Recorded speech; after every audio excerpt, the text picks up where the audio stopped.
sekarang ini, saudara, kalau kita omong pakai isu agama, itu sangat mengganggu. Kalau saudara bilang yang di Menobe kena pukul, orang biasa-biasa saja. Tapi kalau tertulis pendeta Yandi kena pukul, itu menjadi masalah. Gereja kalau dilempar itu biar orang yang tidak pernah pergi gereja juga bisa bangun meribut. Dia bisa berkelahi, dia bisa marah semua orang. Karena isu-isu ini isu yang sensitif sekali, isu agama.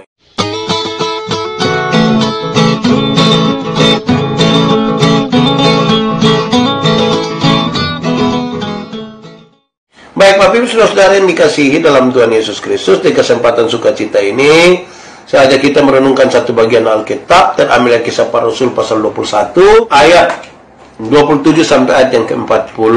Kisah Para Rasul pasal 21 ayat 27 sampai ayat yang ke-40.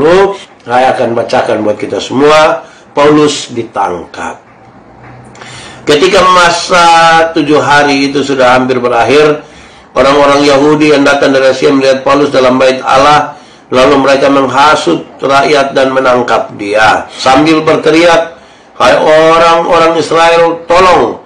Inilah orang yang di mana-mana mengajar semua orang untuk menentang bangsa kita dan menentang hukum Taurat dan tempat ini. Dan sekarang ia membawa orang-orang Yunani pula ke dalam bait Allah dan menajiskan tempat suci. Sebab mereka telah melihat Trofimus dari Efesus sebelumnya bersama-sama dengan Paulus di kota, dan mereka menyangka bahwa Paulus telah membawa dia ke bait Allah. Maka gemparlah seluruh kota, dan rakyat datang berkerumun, lalu menangkap Paulus dan menyeretnya keluar dari bait Allah.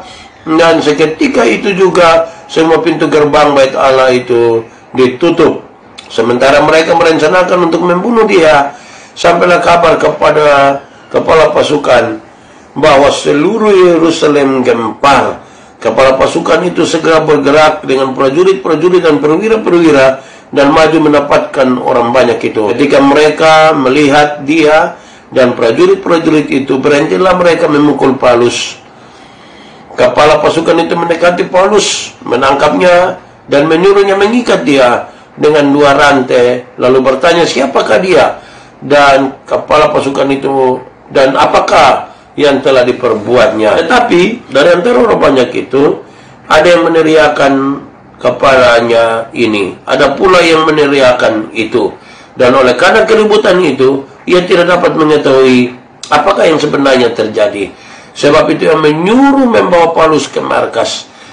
Ketika sampai ke tangga, Paulus terpaksa didukung prajurit-prajurit karena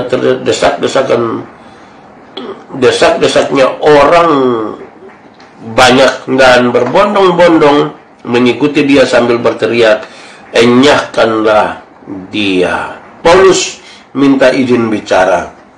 Ketika Paulus hendak dibawa masuk ke markas, ia berkata kepada kepala pasukan itu, "Bolehkah aku mengatakan sesuatu kepadamu?" Jawabnya, "Tahukah engkau bahasa Yunani? Jadi engkau bukan orang Mesir itu yang baru-baru ini menimbulkan pemberontakan dan melarikan 4.000 orang pengacau bersenjata ke padang gurun?"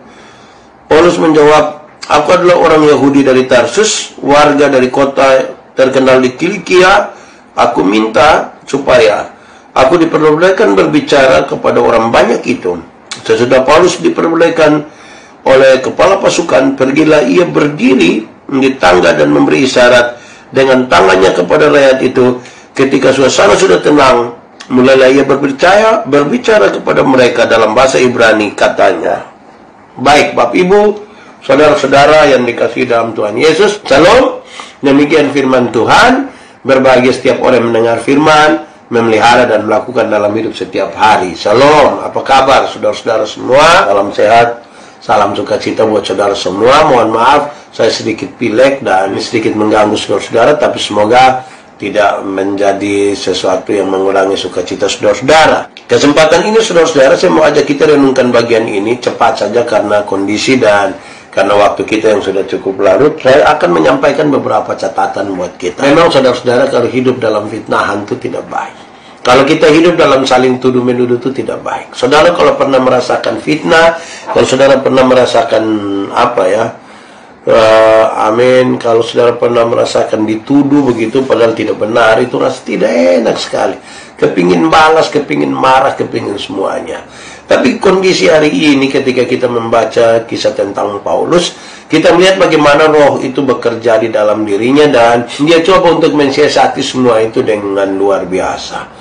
Paulus ditangkap. Saudara, Paulus ditangkap di Yerusalem, di Bait Allah, tempat di mana mereka pergi beribadah.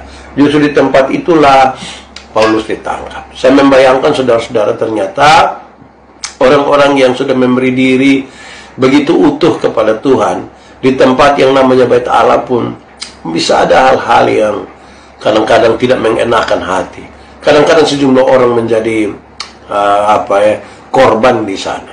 Dan itu dialami oleh Paulus di tempat di Yerusalem, di Bait Allah, di pusat berbagai aktivitas keagamaan. Itulah justru disitulah dia ditangkap.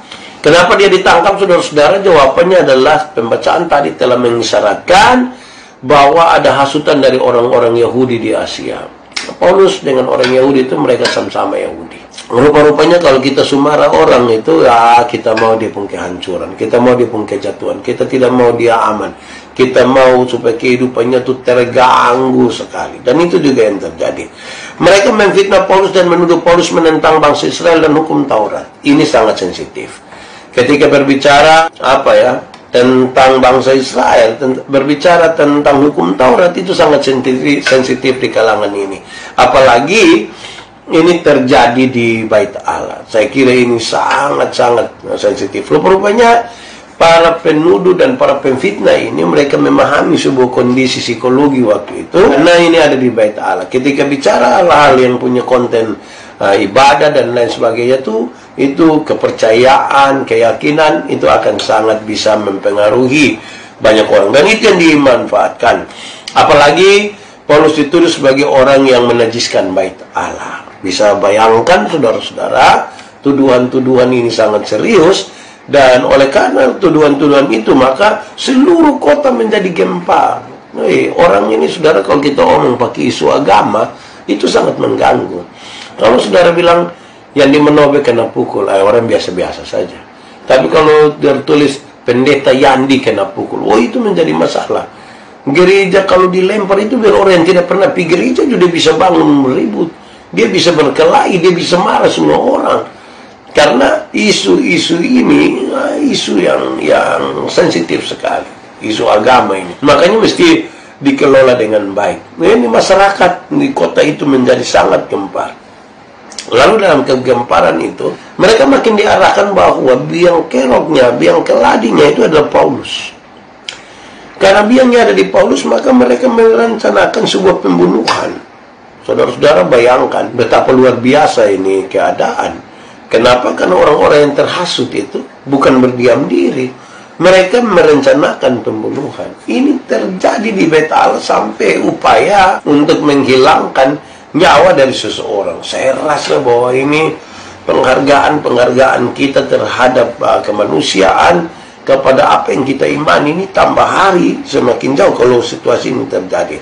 Mereka belum sempat membunuh Paulus, tetapi mereka menyeret, mereka memukul dia beramai-ramai, mereka keroyok. Rupa-rupanya mereka penakut juga dengan Paulus. Dan mesti banyak-banyak, tidak Mereka banyak orang memang, mereka emosional sekali, mereka marah, mereka memukul Paulus.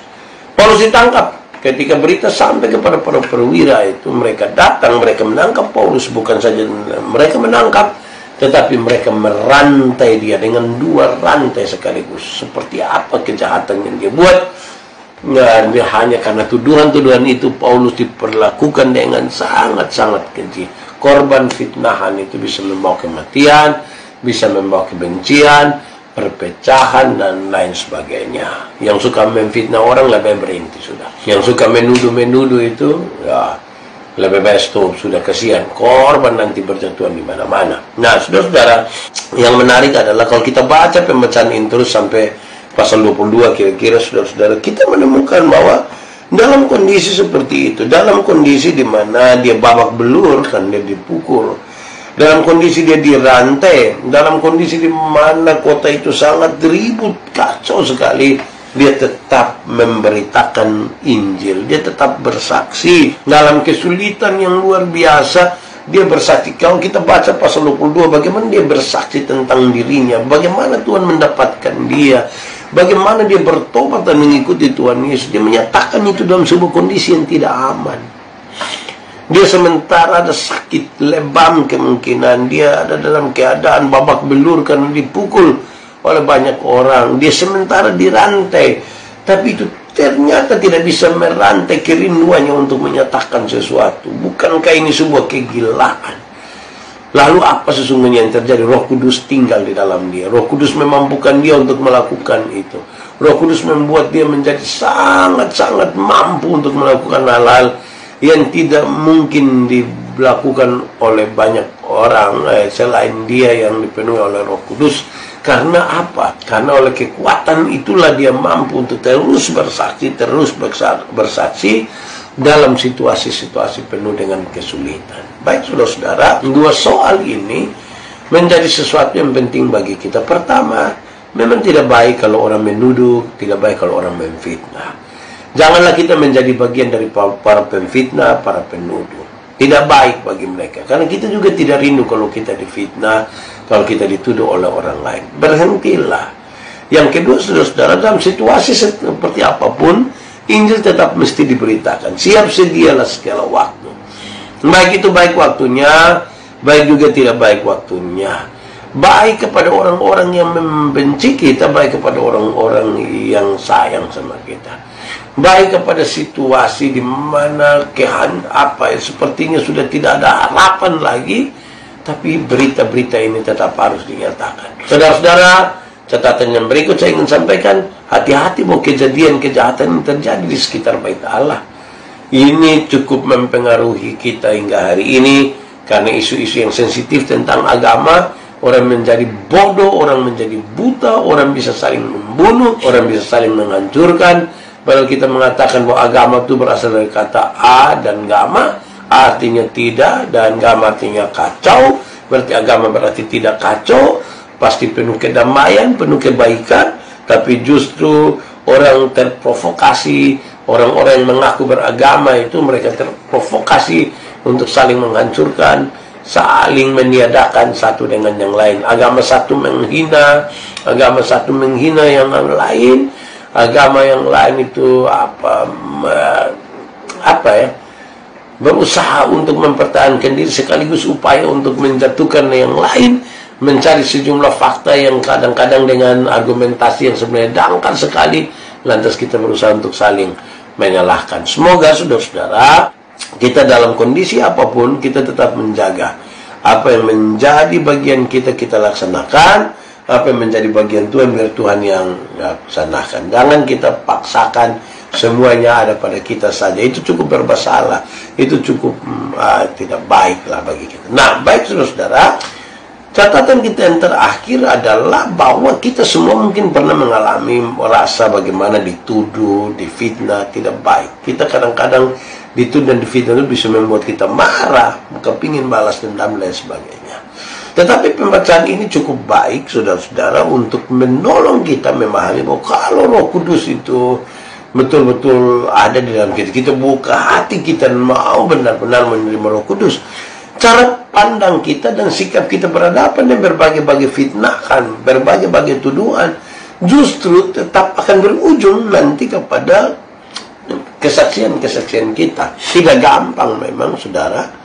Karena untuk menjadi sesuatu yang baik itu dalam prosesnya itu tidak segampang apa yang kita bayangkan. Karena itu saudara-saudara, teruslah bersaksi dalam keadaan seperti apapun. Tetapi saudara-saudara ingat, jangan sampai kita radikal. Jangan sampai kita, militansi kita lari lewat segala barang dan kemudian kita menjadi sangat radikal. Kemudian kita rasis lagi, kita macam-macam. Karena itu saudara, kuatkan dan teguhkan iman kita. Tetapkanlah hati dan hidup kita hanya kepada Tuhan, dan biarlah apapun yang kita alami sebagai tuduhan untuk hal-hal yang menjadi bagian yang sebenarnya tidak pernah kita lakukan, ya Roh Kuduslah yang akan mampu menolong kita semua. Saya percaya tidak enak ketika kita dituduh, tidak enak ketika kita dipukul, tidak enak ketika kita ada dalam sebuah kondisi di mana kita betul-betul tidak berdaya oleh karena sebuah kekuasaan. Tapi puji Tuhan kita masih bisa bertahan hingga hari ini. Tuhan memimpin, Tuhan menyertai, Tuhan menolong kita semua. Salam sehat dari saya. Mohon maaf waktu kita sudah sangat larut, tambah lagi saya dalam kondisi kesehatan yang tidak terlalu bagus. Tapi terima kasih kita masih bisa bersama-sama.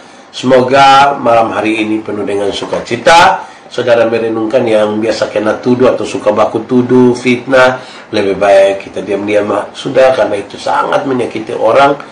Apalagi kalau kita rencanakan itu di sekitar tempat-tempat yang kita anggap sebagai tempat-tempat yang kudus seperti bait Allah, gereja, atau tempat di mana kita tinggal bersama-sama. Saya bayangkan saudara, tempat-tempat di mana kita ada itu mestinya tempat-tempat yang kudus, di mana kita tetap akan membangun kehidupan kita bersama-sama dengan Tuhan dan kehidupan di antara kita sebagai orang-orang beriman atau orang-orang saudara, berkeluarga, dan lain sebagainya. Terima kasih banyak untuk malam hari ini. Salam sehat buat kita semua. Salam untuk orang-orang terkasih semua, dan Tuhan memberkati kita. Jangan lupa besok malam kita berjumpa lagi di malam penuh berkat, malam penuh sukacita. Tuhan Yesus memberkati kita. Amin.